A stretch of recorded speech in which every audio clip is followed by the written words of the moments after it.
આજ અમારે બેન આવ્યા છે સુરત થી જો બનાવી રહ્યા છે ફ્રૂટ સલાડ હા હા તપેલું ભરીને બનાવ્યું છો ભલે હમણાં બધા ખાતા આ પાવડર આવે છે ફ્રૂટ સલાડ નો દૂધ નાખી પાવડર નાખી હલાવવાનું પછી એને હલી જાય પછી આમાં નાખી દેવાનું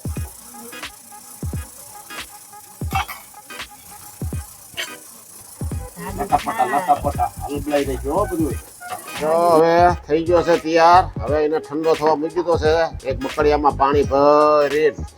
અને જો હવે હલાવી રાખવાનો કેળan દાડમ ને ચીકુન મને અંદર ભભરાવા હો બે ફરી ગઈ જો એક કાજુ બદામ પિસ્તા સૂકો મેવો કાપી રહ્યા છે આજ તો ભાઈ બનાવ્યો જ બાઈકી કા ફ્રૂટ સલાડ